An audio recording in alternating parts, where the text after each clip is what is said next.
Hi, Mark. Hey Justin, what's up? Hey, living the dream, man. Living the dream. All right, and it's morning for you. Yeah, yes, and My I'm kind of tired, to be honest. well, my sleep schedule has been wrecked thanks to these 2 a.m. interviews and stuff I've been doing. So So tell us, yeah, basically, how's it going with Facebook? let me give you the whole update. I actually took a couple minutes and reviewed our goals from last time, so this will be good. We can Okay. just zoom through them quickly. So my goals were work on Phoenix Igniter, and I didn't, and that's really frustrating because I want to. At least I think I want to. It's been number one goal for 3 weeks in a row, but it's also been really easy to put off. Um, Post two more blog posts. I got one out, which was about the costs of scalability or the cost of scaling a web app. That didn't get to the top of Hacker News, but it got some traffic. And I've just about got another one ready to publish, which is about the traffic building strategy we talked about last time, like filling in the gaps in Google searches. If you find something difficult to search, then you should probably write the blog post that answers that search, since it was a pain to find, and other people who find it are likely to drive it up in the search engine rankings. Hmm. So got that one done, and then my third goal was start catching up publishing this podcast. Been good about that. Had a cadence of publishing every 5 days. So we actually got two out in the past week, and we're caught up by a couple of days. So if I keep this up, should we should eventually get caught up, and that will be a nice relief. Yeah, get So people through the time warp because we're about 10 episodes 10 yeah, episodes behind. although I've gotten some feedback from people like, oh yeah, that's kind of cool because I'd forgotten what that was like at the beginning of the epidemic or stuff like that. Yeah, But okay. Yeah. anyway, so Facebook wasn't. I mean, that wasn't a main goal. I have still just been prepping. It turns out they added another step. So I thought I was doing like a 5 hour interview in the middle of my night. But since I'm international, they want to add another step before that. Basically, just do two technical screens first, which is fine. Like I don't want to bonus just for my citizenship or something like that. But it's yeah, it was. I don't know. It was the same kind of experience as last time. Like the algorithm was fine, but I'm still, just a bit rusty on JavaScript. I tried to use like an Elixir string dot split. So you say you've got a string and a variable called foo. I tried to do like string dot split foo, comma the pattern I want to split on, and in JavaScript you just type foo dot split and then put the pattern in. What, they're really gonna like So say, "Oh, you can't get this job because you forgot the syntax of JavaScript." Um, I don't know, but I did a couple. Like I had one there, and then I had a another basically just wrong library function for checking to see if an array contains something. So it slowed me down for sure. It meant I rushed on the end and like barely finished the second problem. And I know at least at Groupon, it absolutely, definitely would have. Like they were asking questions that were designed to see if you knew like some of the more esoteric things about JavaScript. Like digging into if you're looking at say a normal object, like are you checking for has own property? Like what mistakes could you make if you tried to write your own versions of underscore functions? And at Groupon, they even asked me about like under proto, which I don't think anybody was really talking about 7 years ago. So I don't know. It just depends on their system. But I was either, I can't remember where I saw this, but there was a meme on Twitter. Basically, when you start at university at the beginning of the year, you have people with desks, like a sort of debate society type things, and someone had a desk that said, you know, programming means sort of remembering how to do stuff half the time and then googling it the other half. tell me, like Yeah, persuade me I'm wrong. You know what I'm saying? Um, yeah. It really depends on the kind of thing you do. Like some stuff, especially if you're working at a lower level, it's like you are just building everything. And then other stuff, it's just, kind of plugging together various libraries for things. And I think, like the bigger the company and the more they care about performance and the more new things they're doing, the more they'll care about the first type of skill. Which is usually, I mean, in general, like that's what I excel with, like the algorithmic side. But syntax from a language that was like my main language 5 years ago is it's a little bit worse because there's interference from what I've been using recently. yeah. You know. Anyway, that's the update. Either I will that will be done because of my use of string.split or something similar, or so either it's that, and I'll just focus ever more so on my own stuff, which would be good, to be honest, because just the knowledge that this thing is out there is making me like review a bunch of graph algorithms and stuff like that. So either it's that, or I still have another 5 hours of my 2 a.m. to 7 a.m. or something lined up. So Well, we'll see. we'll see what happens. Yeah. Forward to hearing. So, I guess, do you want to hear my update? I have your goals if you forgot them. Yes, please do tell me my I goals. can I can just Are you going to bash you note? with them right as you get Are you up. going to note the goals in future then? Is that the new plan? I'm trying to, because I mean, one of the main things we do this for is just to, just state our goals. And, it kind of sucks for me to get on this call at midnight and be like, well, I still didn't like release anything new to my Phoenix Igniter customers, but that's good motivation. I mean, that's kind of the best kind of call when I feel like, Pressured, yeah. I got to get in there. So you said your goals were nugget, vegan, keep the blood sugar in range, and not to get too consumed with the Roblox game. Yeah. Okay. All right. So let's start with the blood sugar, which is kind of interesting.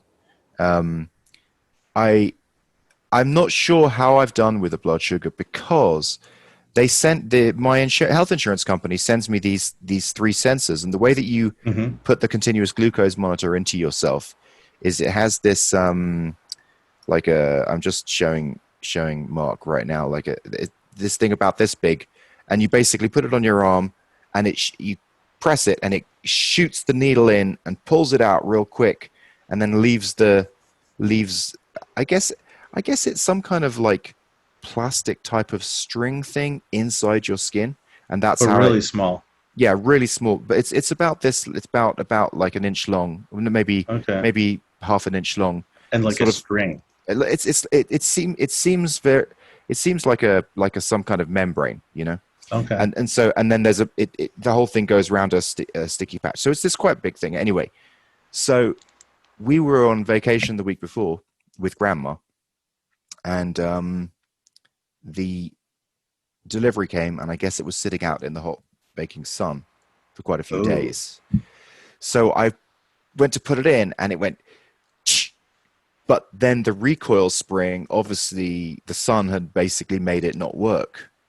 So what normally happens is it's super fast. It sticks the needle in, it pulls it out really fast. You don't notice.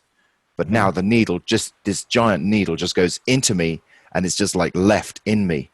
And the Oh. whole thing is like sticking to me, and it didn't pull. It also pulls off the sticky stuff. So then the whole device is just like stuck to my arm with this giant needle in my arm. I'm like, oh my God. So then I try to pull that out, and it's like, ow. And then the same thing happened with the second, and I didn't try the third. So basically, I just don't have any CGM this week, continuous Yikes. glucose monitoring. How, So how long I do don't. those last? Each one lasts 10 days. Okay. Yeah. Interesting. Okay, so you're kind of flying blind. It's just based on how you feel. Yeah, pretty much. But I mean, I'm just making a point of trying to eat less, Less. with less sweets. With regard to vegan, I've done very well except for cheese. I had some cheese. Hmm. I did have a bit of alcohol, That which one, I does guess, tend to take me off track. Um, spikes it. okay, so that's the blood sugar story. Now, with regard to the Nugget. Roblox and the Nugget, um, well, someone did tell me that they had a friend who really wanted to do the boot camp, and Cool. I found that quite inspirational. So I have actually been able to do a bit of hacking on the boot camp. I'm getting very close, very close. So it's not release worthy, but it's getting close. I'm going to say it'd be very unlikely if I didn't have it launched by this time next week. Well, that's awesome. So you've done well on goals 1 and 2, and I'm assuming not 3. Whereas No, I missed the main one. I didn't do well on the don't get consumed by Roblox. That was a hard one. Yeah, I got pretty consumed, and I'm enjoying it going into the dev community. You know, looking at what the kind of things that they're talking about, and the kind of problems that you have are interesting. You know, it's new stuff that I haven't seen before. Like for example, okay, creating a jump pad where someone can jump. Hmm. So they walk onto a pad and then they jump up. And then let's say someone falls onto the jump pad and you want them to bounce. Hmm. Well, because of the way that the whole physics is set up, if you don't let them sit on the pad, if you don't sort of give a little weight, so let them land for half a second Hmm. and then jump them, it doesn't really jump them in a full way. Like it doesn't jump them according to the force that you assigned it. So Oh, okay. because basically if you just say jump them straight away, bounce them straight away, and you assign a force of one, let's say, Hmm. actually it only applies a force of something like half. So it's not, this isn't like a Oh, specific, because it's still got their movement. it It's kind of it's thing, yeah. it's like kind of like applying the old movement vector to the jump after the jump happens, It's which it it's shouldn't that be type doing. of it's that type of thing. So if you Yeah. want them to jump X high, you've got to like apply 4 times the force for some weird reason, you know, if you unless you have a weight in the middle. So Some it's just stuff yeah. like that that's So, interesting. sometimes games will have fake physics just for playability reasons. Maybe Yeah. they chose it somewhere else. Like I remember Quake 3 source code, like all the old id Software games, like open sourced everything. And I saw the Quake 3 source code, and in that one there was a line commented out for like accurate physics. And what it was is like, let's say you're strafing, like you're running sideways and you're shooting. It actually didn't add your running velocity to the like whatever projectile you were shooting. So in other words, it's like you're running sideways, but the thing that you shoot is not moving sideways, so it's directly forward towards the target. Yeah, But it's more accurate if it does like add your movement vector. that makes But sense. it's also really frustrating for a lot of people not used to games working that way, so they Yeah. just like had that line in there commented out. Yeah, they must have done something like that because if you're on a conveyor belt moving along and you jump up, you don't make, so let's say you go like this, right? And you jump up, you go like this. Oh, weird. You don't go like this. A lot of games do add that So one. That's so interesting. that's like really weird. So I that one of the big things that I've been working on is like, okay, how do I make this thing maintain momentum when, because the game's called Slider and you're on these conveyor belts and I want to do things like you jump over blocks and through hoops and Hmm. you know stuff like that. So it's super frustrating if a block comes up and then you jump up and you're just like, you know, you don't go over it. So I did manage to fix it, but I made it so that it just works when you're running. So I didn't sort of break and change their basic physics. I just added an extra one that when you're running, it then keeps that momentum. So, and you typically would run because it's just it doesn't feel right to just stand on these things. So and it's working pretty well now, actually. To be honest, the game's coming along very nicely. Well, players can get used to almost anything as long as it gives them more control. Yeah, right. Like Yeah, like if you let them like press left or right while they're in midair and have that actually move them, it no does that. Yeah, complaints. They'd be yeah, it does fine. that. Yeah, Yeah. yeah, yeah. All right. Cool.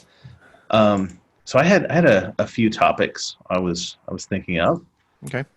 Um, one is, since reactor.am is not only published, but people have heard us mention the site reactor.am in multiple episodes. Yeah. We have gotten more comments recently. We got like 5 on the last one, I believe. No, 6, and then 5 on the previous one. And some of What? that's just us replying. But yeah, like my friend Liam, friend of the show, Liam, commented. He said like he thought the episode 17 was really good, and he wants to see an article writing about that like search engine hack that I just mentioned, and like I'm working on the article because it's motivating to get that kind of feedback. And then the digital nomad that I mentioned, the guy from Germany that I met in Chiang Mai, who's been traveling around, he also made an account and commented, said it was encouraging, and he is also going to start thinking more about audience for his getting things done productivity app. That's not actually getting things done, because that would be a trademark violation. Nice. So So he's the yeah, guy who's building an app like TaskFlow. yeah. Well, he actually very much like it. So he's been talking about it for like years before you were talking about TaskFlow, Hmm. but it's still like not, it's not really there. And he joined 30 by 500 in order to work on it. And a lot of 30 by 500 is saying like, don't make a free mobile app or a cheap mobile app. So it's one of those long winding things. And I think he kind of had the same takeaway from the stories that we shared, that we did, that getting some kind of audience is crucial for launching that kind of thing.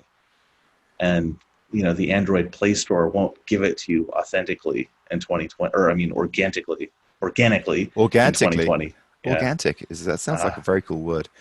you know you're I'm going to have to be super careful about everything I say. I can't say anything about TaskFlow anymore then, because I've got a oh major competitor listening to me. oh dear, that'll It's send too both of you late. into hiding. I've already Yeah. said everything. I've already basically given the whole thing away. So Well, but that's the if problem with if you too late. actually believe what you said in episode 17, that's not a major issue, because Yeah, you have an audience, and that you're is not true. relying on Google to give you an audience. Well, it still doesn't matter. Even if like 10 people made the exact same thing that I made, like copied it, Yeah, copy pasted it. Still, I'd just like find a way to differentiate. It would end up being differentiated because just the very fact of me working with customers saying stuff to me, at some point I'm going to diverge and move into something different. And also I'm going to find different ways of getting people.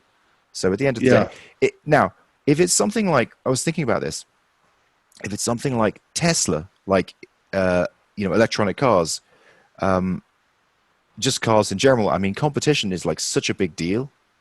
It's such a big deal when you're talking about massive companies, massive scale, you know, it's like yeah, it it's, is, but the idea of it is also so difficult to execute on, that I'm not sure how much of an issue that is.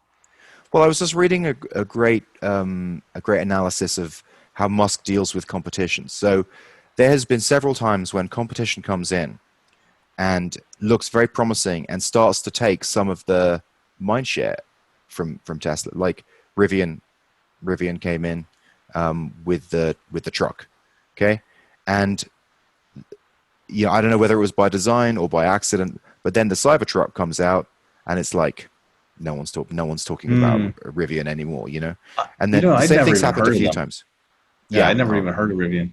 okay, But what I did think when I saw that, though, was Toyota, started off by just devouring the market for a certain kind of car, and then after they were pretty big, they have these yearly goals. They had like a goal of the year each year, and what, like, one of those resulted in the Prius, and a different one resulted in the Tacoma, because they were like, this is a huge category of vehicles, that expensive vehicles, that are much more popular in the US than they are in Japan, and they're not as good at it. They're still like losing that category to Ford or Chevy or whoever else. So they just made that their main goal. And I thought uh, Tesla would have the same motivations because it is like a really lucrative part of the market. Right. But But yeah, but for us, for indie founders, and this is like our superpower, and I talk about this in the boot camp. It's like we don't have the same level of stress and can we survive based on the whole competition thing, because we just don't need as many people unless we're really trying to build a million yeah, trillion dollar business. But if we're talking about lifestyle, $250,000 a year, like it's not going to be an issue.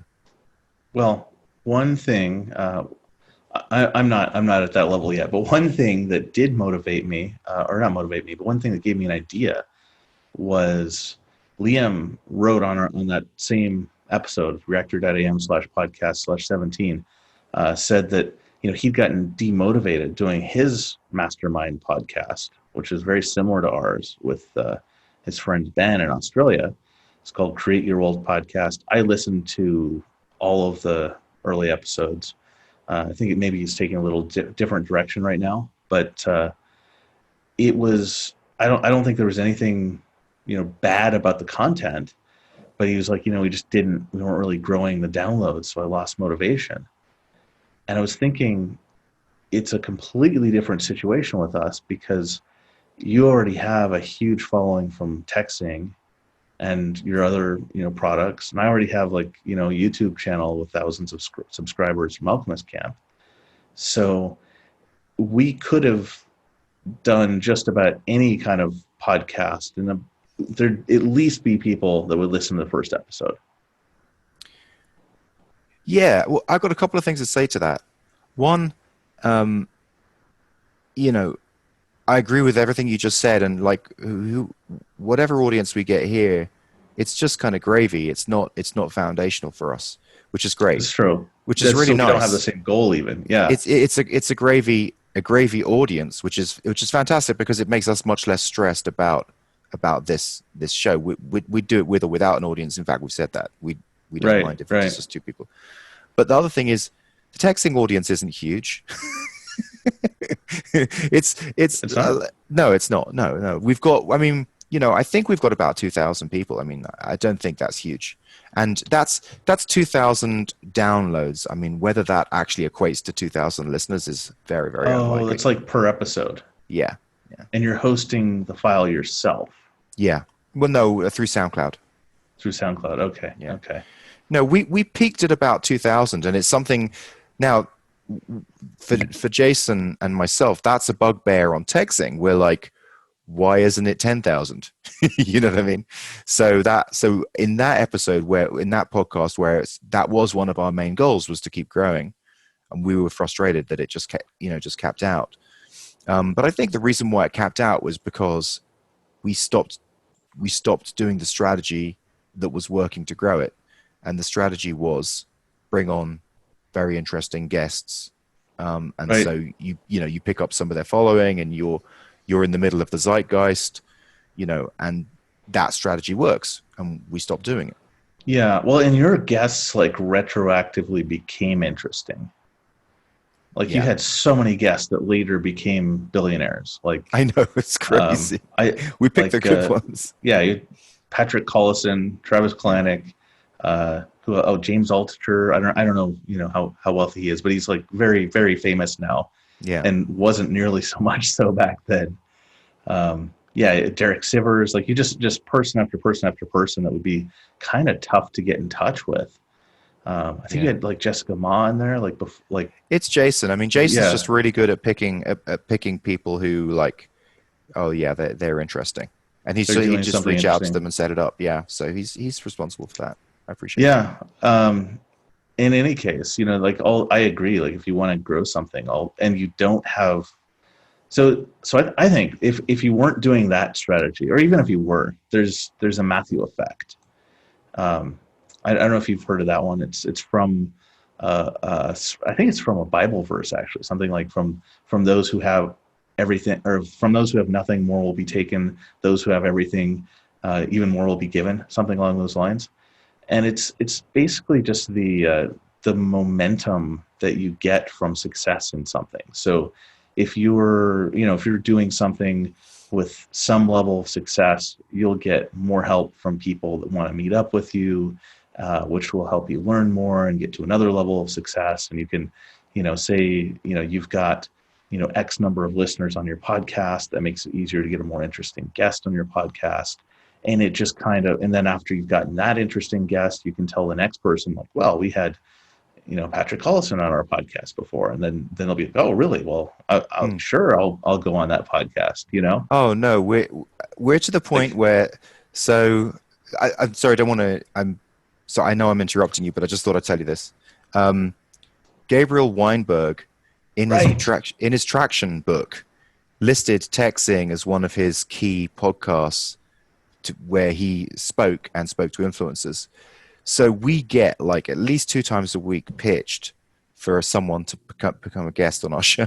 So his traction book about growth channels is a major growth channel for your show where he's It's a been a major guest growth several channel for times. our show, That's funny. but we always say, look, we don't do interviews anymore. So so 2 times a week Oh, we're turning all people right. down, So saying so you sorry, don't man. want traffic on that show either. Yeah, that's right. That's yeah, and it's all dependent on your goals. Like if there were anyone I could interview on my YouTube channel that was in the Elixir world, like say they're famous open source Elixir dev, or they're another Elixir educator, something like that. Of course, I want them on there because like that traffic is directly related to everything in that side business. But You you know, One of the things that we did on Texting as well, which is a bit different to a goal of growing traffic, was to use it to get to speak to people that we find really interesting. So that's actually what motivates me more in general. yeah, so we weren't really thinking about traffic with at least half the interviews. It was just like, man, I really want to meet and speak to that person. And I do have someone in mind that I want to interview. I think on Texting is this kid called Alvin Blocks, who's a Roblox YouTuber, and Uh-huh. he's been doing Roblox scripting tutorials, teaching people how to script since he was, I mean, like 8. Like, How so old you is he can get now? he's like 16 or something, or even less, Oh, okay. So like like 15 or something. not like a kid. He's like, Yeah, yeah. and he is it's, you listen to the early videos and it's just like this tiny little squeaky voice, like saying, come here guys, and it's so cute. And now his like voice is completely broken. He's like, hey, I'm Alvin Blocks. It's like you can Wow. see him through the years, but he's built up like he's got a whole, you know like a whole online presence, and you can subscribe and you can join his Discord, and he's making money online, and he's like, it's very professional. It's That's very well done. that's a lot of continuity for someone so young. I Like know. I I know. I don't. So I actually had a higher traffic blog than Alchemist Camp is by quite a bit. It was focused on language learning, and it was, for quite a while, it was getting like 30 to 50 commenters per post. Well, maybe that's the higher end. It was more like 10 to 50. But I don't even have it online anymore because I was just such a different person at such a different point in my life, like 15 years ago. Yeah. Like now I'm not an English teacher. I'm not trying to learn Chinese. I've got just really different interests and goals, and there's not, I guess there would be some overlap if I wanted to. I could bring a lot of the audience with me, but I just wasn't interested in it that way, in having that presence anymore. Um, and it's amazing to me, like someone could go from age 8 to 16 and have that much What continuity. what I find so interesting about him is, I think he is the best technical tutor I've ever seen present, because you know he obviously really understands what he's teaching, because Mm-hmm. he explains it in a way that makes it so, how a lot of times when people explain stuff, they'll take stuff for granted. They'll sort of have Right. they'll take stuff for granted, and really there's like three other things you need to understand before you explain that thing. But he really gets that he really builds it up from the ground up. He's like, this is the first thing you need to understand about this. This is for okay, here's an example. So he was teaching an example how to create a live event in Roblox. So Hmm. with Roblox, they have multiple servers. So your game could be on multiple servers, and a live event would be, let's say, for example, you had a rocket that was gonna fire on all the servers at the same time, so everyone was going to see this live, what's called a live I event. see. So he basically explained the history of Unix time. Oh, Like, wow. this is how Unix time works, and this is how your live event is going to work, because there's this thing called Unix time, and you can basically trigger on a specific point in the future in Unix time.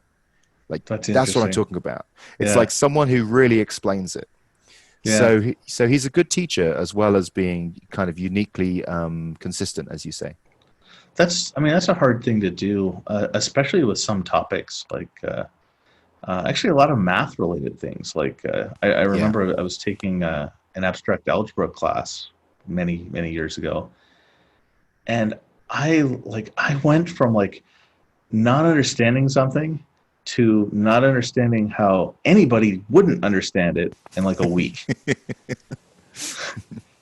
And Right. obviously, if you're doing, that's not good for being a YouTube tutor. Yeah, I'm a bit like I've got a very strange way of learning where I don't understand it until I do. And it's like this sort of this uphill, it's going up this hill, don't understand it. Whoa, all of a sudden it's like, whoa, I understand it. Nice, You nice. know? Um it's quite frustrating. It's I could see that. Are you alternating like learning it and using it in a tight loop, or is it Uh just like just struggling to get a handhold for a long time? I don't know, it's a bit too abstract to answer Okay. that right now, but yeah, that's just the general pattern. But yeah, so I would like to get him. I think I'd like to interview him on texting at some time. I have machinations about that because Well, also an indie founder. He's basically an indie yeah. founder, and it's very interesting what he's done. I think he'd be an interesting person to interview. Sounds like a good crossover because you're both bringing something to the table, Yeah. something very different, but still related enough that it's interesting. Hmm. So, um, yeah. So, other topics. Actually, that's all I had. Just had the Matthew principle and building your audience or your thing from nothing, and that was about We it. we had two. I've had Oh, two emails so far who said they want intro music. really? Well, you also have a comment on episode 17 requesting it Yeah, from Danilo. from Liam. Oh, from Liam as well. Yeah, but Oh, but but he made it a little harder because he also suggested something Blade Runner esque well, as oh, opposed to just any music. Yeah, oh well. It's already we've already got the music, so yeah, it's yeah. just a question of like plugging it together. I mean, I can't go back in time and make a whole bunch of new songs, so I've just got my finite You've number of got your songs to pick own from. collection of songs. Yeah. How many albums did you do, or how many songs Uh, did your well, group a do? lot of a lot of songs, but whether they ever got to any kind of recording is another question. Um, but just one actual album, and then which sort of had one kind of vibe, and then another set of songs. I guess about six songs that actually had a much more tight vibe that would have made a better album, but Hmm. never became an album. And that was that was More all defined. that was all in Ireland. Yeah, it was all through the band Moneypenny. Wow, interesting. And are Generation Zero and the one that you picked for this screencast or this podcast, are those from the same album, or are they They're both separate? from the six They're songs both from the afterwards. six. Yeah, Very yeah, cool. uh-huh, yeah. What were you about to say? I was about to say that the corollary of what I thought of this Matthew effect is you're at a huge disadvantage when you don't have any audience or any, whatever, or credibility or skills. And you get a lot for getting to a win, even if it's a small win. So I think the corollary of it is like, if you don't have, you don't have any audience trying to build a new podcast, then you definitely do want to just get some guest you can interview who has more than you do, or even the same. So you want to use like whatever you can, even if you're just tackling small challenges. Like, you don't need to get Tim Ferriss on your podcast. You just go after something really small, and then you'll get more of an audience, and you can go after bigger things. It's kind of similar to your, what you wrote in Nugget about doing like a one-time sale business first, and then, then after your WordPress plugin or your info product or whatever is doing okay, then you go after something a little bit harder that takes more resources. Something that I think is key is existence proof. So because we all feel imposter syndrome, if we actually have existence proof that we can do something, it kind of changes everything, because then we kind of know, oh, I can do this. So what I was thinking is, let's say, for example, you were to obliterate Nugget, to obliterate texting, take everything that we've done here out of existence. Because I've got existence proof about building an audience, I would know, yeah, I'll just do a blog post. I'll just do an interesting blog post, yeah, and I'll send it to different places, and yeah, it'll get some traction. So that's a weird, that's almost like that thing we just spoke about not knowing and knowing. It's a kind of similar thing.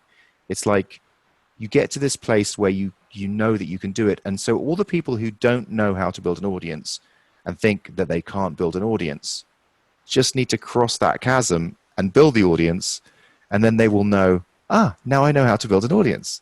And it's so much easier to do when you're on the other side of the chasm. And it seems this is another one of those things where you just said, I don't understand why everyone doesn't understand this. This is how I feel about building an audience. I think there's a lot of truth in that. Like, learning Chinese was easier for me at 24, and I got way further with it than learning French at 14.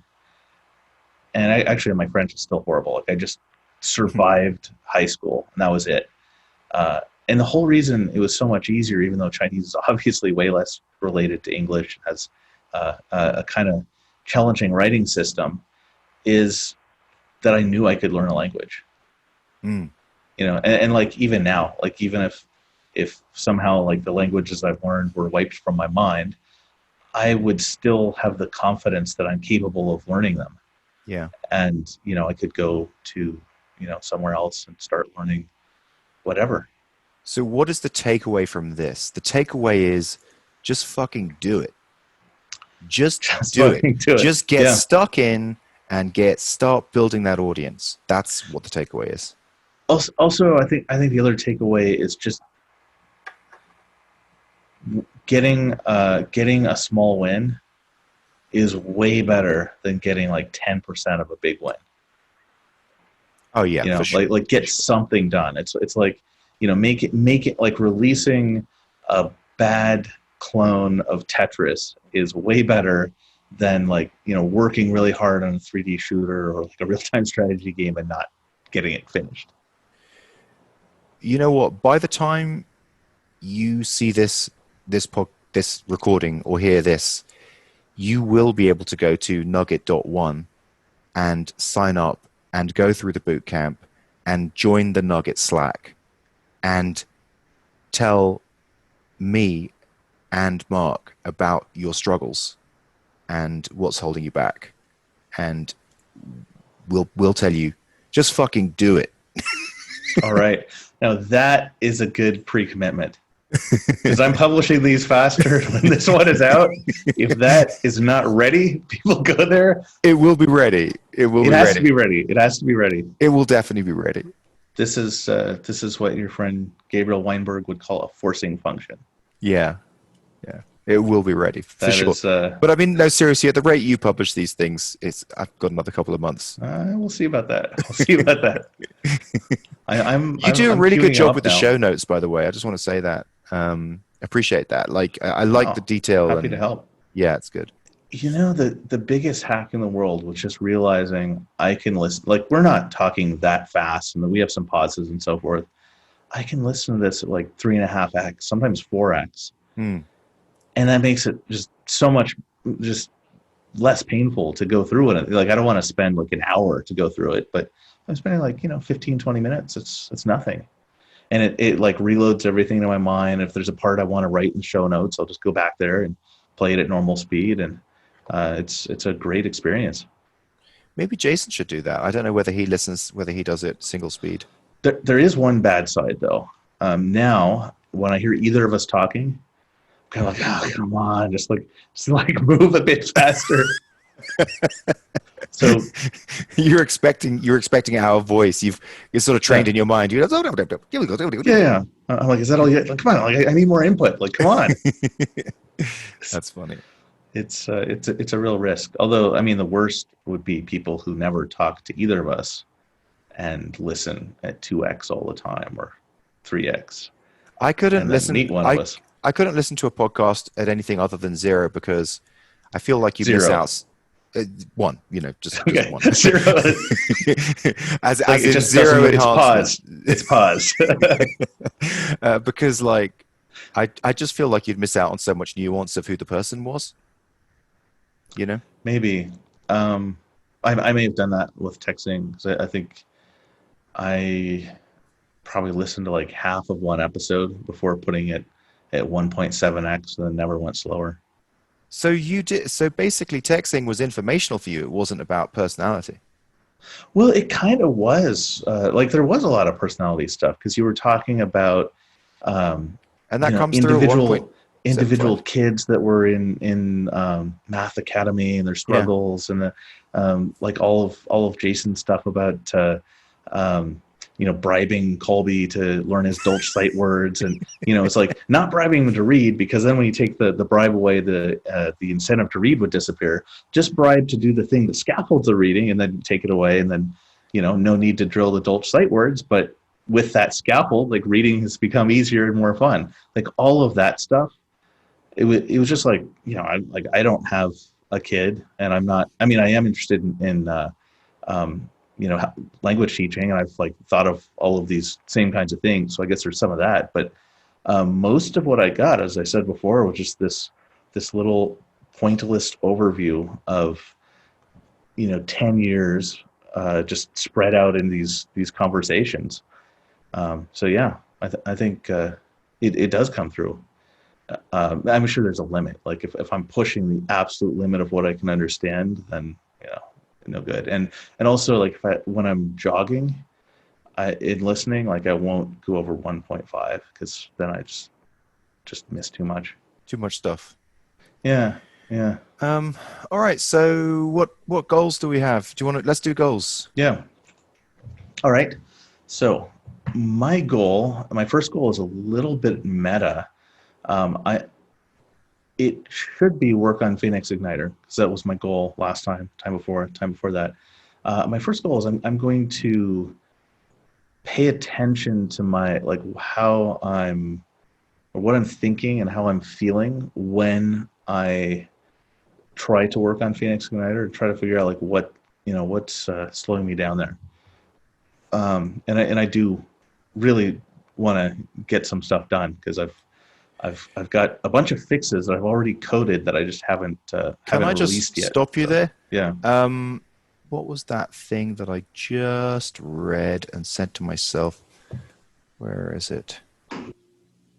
How to stop procrastinating by using the fog behavior model. I'm familiar with that. I don't know. Like, I think a lot of that guy's stuff just come.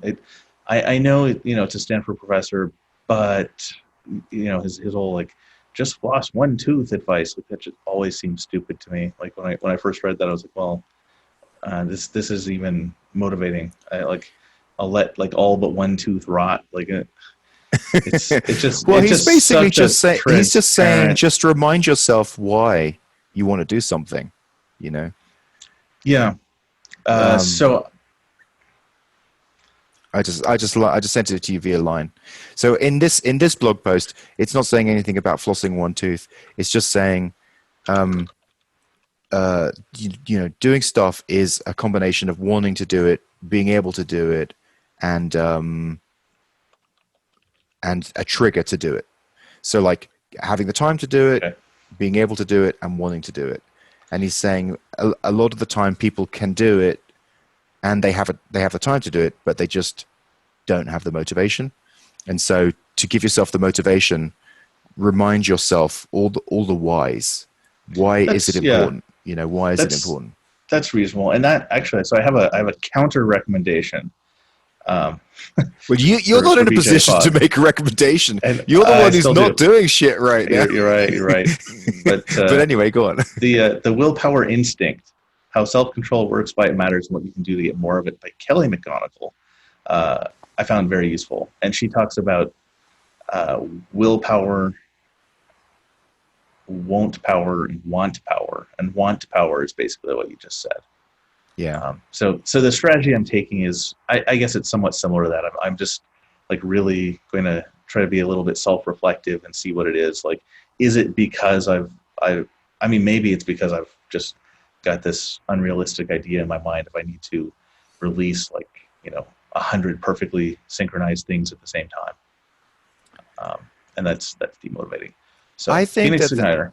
I think that we have, as indie founders, I think many of us have this.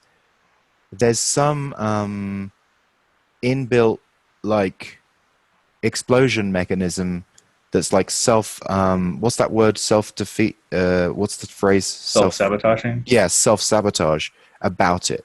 Like, for example, why haven't I released Nugget? Why did it take me so long to do anything with Plugio? Like, I kind of knew that it was going to be successful, but Yeah. I just somehow putting an effort into something that was going to be successful for me created a force to stop me from doing it.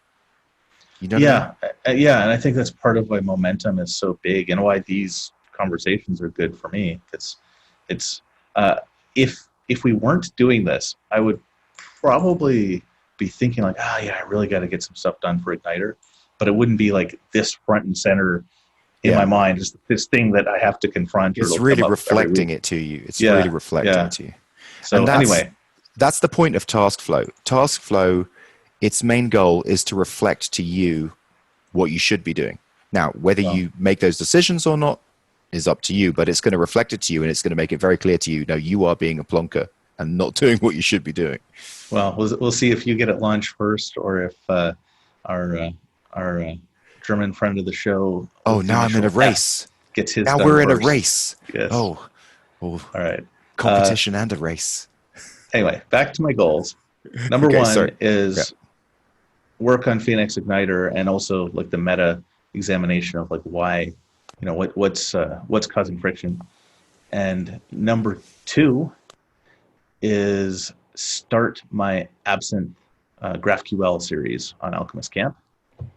Number three is going to be continue going through my books and tutorials I got from Manning 1 hour per day.